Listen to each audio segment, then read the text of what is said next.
What's going on, everyone? Welcome to the latest edition of Nintendo Enthusiast Radio. This is Sean speaking, and today we have Jason, What's up, everyone? we got Eli, Hello there. and we got Dakota. Yo. And today we're going to talk about some DLC stuff. There's been lots of DLC, some good, some bad. You know, the Mario Kart 8 stuff was pretty hype. The Fantasy Life stuff, not so much. What's the future of it? Where do you see this going, et cetera, et cetera? So I'm going to throw it to Jason for his thoughts on the DLC stuff. Yeah, Nintendo's gonna get me broke. They're just gonna take all my money. I was trying to hold off on the Mario Kart 8 for like at least a week. I lasted a day.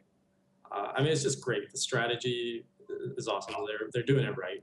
I have no complaints on Nintendo and their DLC. Like, to me, that's the role model of how you should do it. I want to throw this out here real quick because I want to just frame this DLC for you. This is, Nintendo's, I would say, most important foray into the DLC or just additional content ever, or at least in a long while. And just look what you're getting for the Mario Kart, 8 DLC, for example.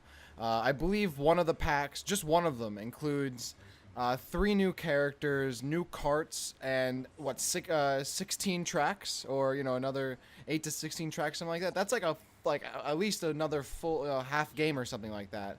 Two cups, 8 tracks. Yeah.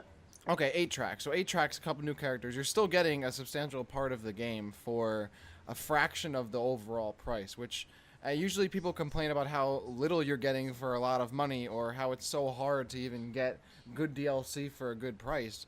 And yet here we are. I mean, we didn't even have to complain about pricing here. It seems almost too reasonable. It's kind of like it's a no-brainer to get the DLC, especially for people who play Mario Kart.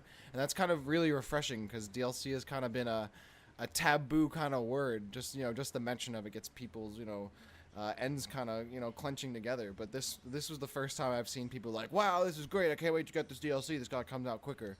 This was refreshing to see. And not only is the DLC amazing, like on its own with each pack, but you even get that incentive of pre-ordering, and you get, I mean, it's not much. You get the different skins for Yoshi and Shy Guy, but like instantly rewarded for a pre-order. Like that's just cherry on top, right? The one thing I want to add is this is a win-win-win situation for everyone. So number one, it's cheap for the consumer, so we all appreciate it.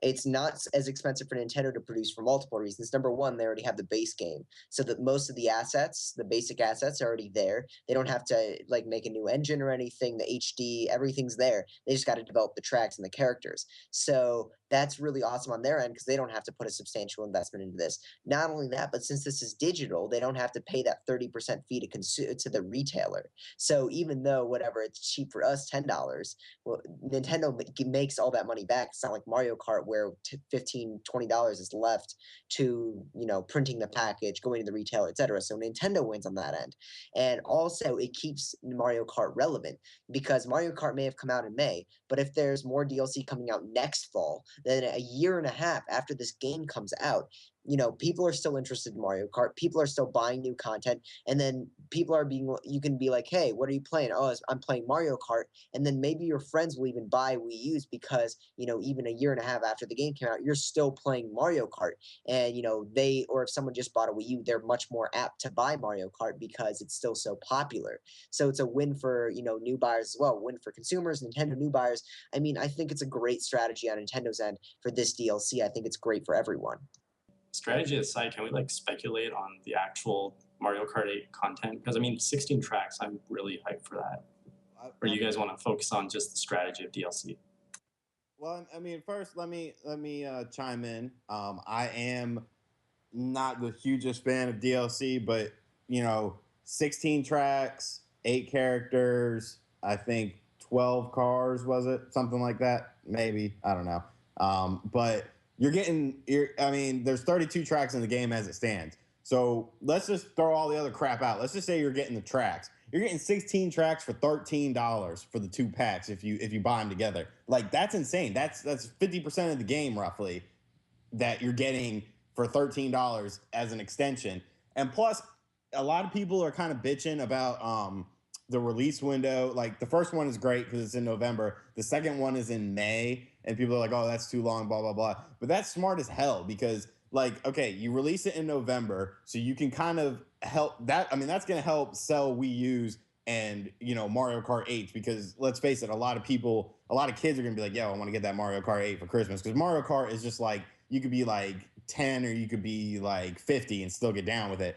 But by releasing it in May, like you're gonna let people, because not everyone's gonna buy every game all at once. It's like Nintendo, a lot of passionate Nintendo owners will buy, Bayonetta, Hyrule Warriors, Smash Brothers, and the Mario Kart 8 DLC, but a lot of people won't. So really, you're extending the game. I mean, it's going to be crazy to think that next May, a year after the game is released, Mario Kart 8 is still going to be like trending on Twitter and still be like hella relevant. Like, there's not a lot of games like you don't see a Call of Duty game doing that. The only thing you see is, oh, it's the new Call of Duty, it's the new Assassin's Creed, it's the new. Nah, man, you're still getting, for that initial investment, you're still getting content, at a very reasonable price. $73 for, 48 tracks, a crap ton of characters. Like, that's nuts, man.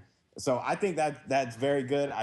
I loved it. I loved it because it's going to keep the game relevant and keep the game fresh, and the game is good enough to stay relevant and stay fresh. And I hope that, as long as Nintendo does DLC like the way they're doing, like reasonable prices, a lot of content, like they're really going to set a standard that's going to be like, yo, you need to get your weight up if you're going to be doing this. Like, ain't nobody going to be buying a $3 costume, one costume pack thing, like Street Fighter. Like, Street Fighter is so microtransaction. I love Street Fighter, but Street Fighter is so microtransactions with these stupid costumes and all this crap. It's like stupid as hell. It's like, this is adding to the game. Like, you need to have this if you want to be cool, pretty much. And I also want to go back to, Mario Kart versus Call of Duty. Not that I love taking advantage of, knocking Call of Duty down a couple of pegs, but I think it's important to know that with Call of Duty, you get a bunch of DLC packs that aren't really announced in advance. There really isn't like a schedule. They just come out and they're just really more, other than like two or three maps at the most that you get. You get a couple skins, that's it. But we see that there's clearly, an obvious plan for them to lengthen the livelihood or lengthen the lifespan of Mario Kart 8. The first DLC pack comes 6 months after the release of the game, and then another 6 months is the second DLC pack. That's, a very obvious, very clear, very evident plan of what they're doing to make the game, obviously stay alive longer, at least past a year, rather than just haphazardly throwing DLC out there, or as you said, Sean, microtransactioning it. It's just, they're like, all right, we have the game is great, but if you want to keep the game fresh for the next 6 months, we have a ton of content. It might as well be like an expansion pack. It's like, 2 additional expansion packs rather than just, DLC added content, which I think is an important distinguishment to a note. I like the expansion pack terminology, because that's really what it is. I mean, it's expanding the initial game. It's not stuff that, if you don't get it, like, no big deal, like a skin or a map or two. And so, like, but I mean, like, there's gonna be an F-Zero course. I've heard Excite Bike, and Nintendo's not. I mean, look at the courses that are already in the game, like the new courses and whatnot. Like, they're really good. They're really well thought out. They really take advantage of the system, and like, all these courses are going to be like crazy. And plus, there's going to be old courses from the older Mario Karts that that fans like. So I mean, it's going to be a good mix of nostalgia and freshness. But I want to see that F-Zero course, man. That thing is going to be sickening. Oh, that's going to be so sick. I wish they would just come out with a new F-Zero game. And allow me, I want to add one more thing, since we are talking about DLC. Nintendo specifically, a lot of Nintendo fans are really hesitant to embrace DLC. And it's understandable. A lot of people are thinking that when a game comes out, everything that is in a game should be there right at launch. However, there's one more factor I'd like you to consider if you are against DLC. The fact is that games should not be $60. They should be $70. Just looking, and I know there already are in Canada on the other systems. The thing is that game development is getting more and more expensive, thanks to inflation. but the costs of games did not go up. The games that were $60 last generation, which is HD games, they should be 70. Just that's how inflation works, but they're not. Yet the development costs continue to increase. So where are they going to make this money back? Well, they can't. They're not charging everyone $70, so they need to get this money back through other means, such as say DLC. That's just another way to look at it. Just it's not like the developers want to steal your money. It's that their games are costing more and more to develop, and they don't want to charge you 70 right at the base, so they charge you 60 and then 10 later. If you want to just put it that way, I don't know if that helps, but that's just one way I look at it. Not entirely in agreement with that. I don't know. The game you make, even though I understand, development costs go up and all that, but I mean, you understand the product. I mean, why go and invest so much money? And like you've got analysts and all that before you get into a game, before you set a budget, you make sure that you can make your money back on it. Like what other business is someone going to go in and like fork $50 million knowing that they're only going to get $2 million? I'm using extremes here. Auto sales. Car manufacturers. That's the thing. They're planning on getting their money back through the deal. That's their plan. Their plan is the DLC. Which is why I think a lot of it happens. That's why they sell, for Call of Duty, for example, whole season passes ahead of time, where you got, not everyone is going to pay $60 for all the map packs, but for the people that do, that's $120 they get off that person. And I mean, even if that's only 10% of the people, they cover everyone else who just paid 60. So okay, it's fine. I mean, using DLC to gain more value from the initial development, because you've got, like in Mario Kart, you have the initial game, everyone has their 32 courses, and then like Dakota was saying, the rest is expansion pack. Sure, make more money off of that because you have all your assets, you have all the basics in place, so now you're kind of getting more bang for your buck in terms of development. But don't do DLC in a point. Like I know some companies they cut out, they'll take a chunk of their game and say, oh, we're just gonna sell this as DLC later. You mean like Nintendo with Fantasy Life? Let's you want to transition? I just want to point out Fantasy Life. So it's not necessarily black and white, but just to point out what's going on with Fantasy Life. In Japan, there were two versions of Fantasy Life. There was Fantasy Life, and then a year later, there was like a Game of the Year edition Fantasy Life, and it had 3 extra areas included. Now, Nintendo, when bringing this game over to the US, took out one of these 3 areas called the Fantasy Isles, and they're making that day 1 DLC for Fantasy Life for those that buy the 3DS version of the game. So, this is just, I mean, a lot of people are saying, well, the Japanese with their initial release didn't get it for free.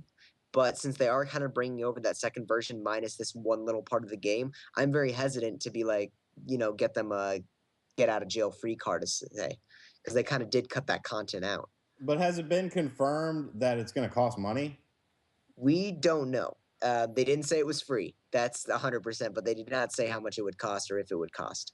See, so I mean, yes, it's kind of crappy, but I guess based on the circumstances of the Japanese thing, little understandable. It still kind of sucks, but I think we should kind of reserve judgment on that, based on both whether it's going to cost money or not, and if it does cost money, how much money it costs.